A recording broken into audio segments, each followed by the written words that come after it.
أحمد إليكم المولى تبارك وتعالى وأصلي على النبي صلى الله عليه وسلم. في رحاب قول المولى تبارك وتعالى: وأنفقوا في سبيل الله ولا تلقوا بأيديكم إلى التهلكة وأحسنوا إن الله يحب المحسنين. قلنا ولا زلنا نقول أن صور الإنفاق التي وعد المولى تبارك وتعالى المنفقين فيها بالثواب العظيم متعددة ومتنوعة، حتى أنه صلى الله عليه وسلم بشر أولئك الذين يكفلون اليتامى، وبشر أولئك الذين يتعهدون برعاية الأرامل والأيتام بقوله صلى الله عليه وسلم: مثل القائم على الأرملة والمسكين كالمجاهد في سبيل الله.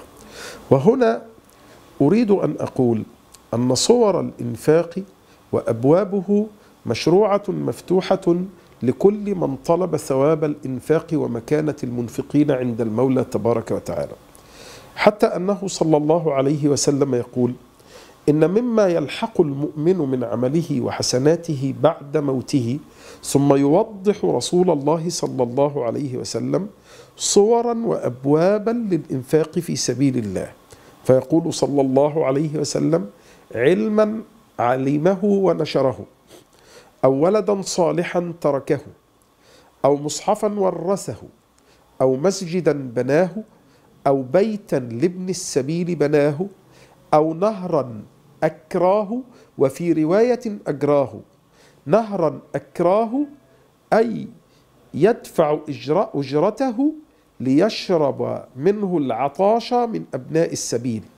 ونهرا أجراه في رواية أخرى أي نهرا احتفره ليصل بالمياه إلى من يطلبونها، ليصل بالماء إلى من يطلبه وإلى من يحتاج إليه. أو صدقة أخرجها من ماله في صحته وحياته تلحقه من بعد موته. بل انظر أيها الأخ الكريم، أعمال بسيطة هي في موازين المولى تبارك وتعالى وفي صحائف الحسنات كثيرة عظيمة، إذ يقول صلى الله عليه وسلم: ما من مسلم يزرع زرعا أو يغرس غرسا فتأكل منه طير أو بهيمة إلا كان له به صدقة. وليس أعجب من ذلك حديث رسول الله صلى الله عليه وسلم الذي يوضح فيه مفهوم الإنفاق، وأن أبوابه متعددة متسعة متنوعة، عندما يقول صلى الله عليه وسلم: إن الله أدخل النار امرأة في هرة حبستها، لا هي أطعمتها وسقتها ولا تركتها تأكل من خشاش الأرض.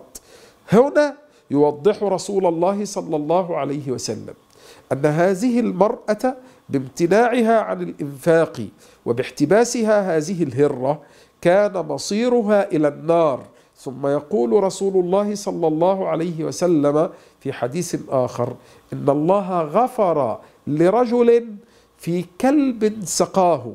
وفي حديث آخر: إن الله غفر لبغي في كلب سقته، عندما مرت به وقد وجدته يلهث من شدة العطش، فنزلت إلى البئر فملأت خفها ماء ثم صعدت لتسقي هذا الكلب، فكان هذا العمل مغفرة لها وطريقا إلى مرضاته صلى الله عليه وسلم.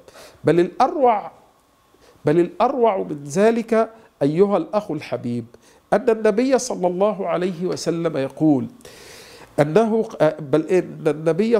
ممكن نقطع الحتة دي؟ بل الأروع من ذلك أيها الأخ الكريم ما قاله رسول الله صلى الله عليه وسلم: يصبح على كل سلامة من أحدكم صدقة. والسلامة هي المفاصل التي تصل أجزاء البدن ببعضها، قدرها الأطباء بأن عددها 365 مفصلا في جسد ابن آدم.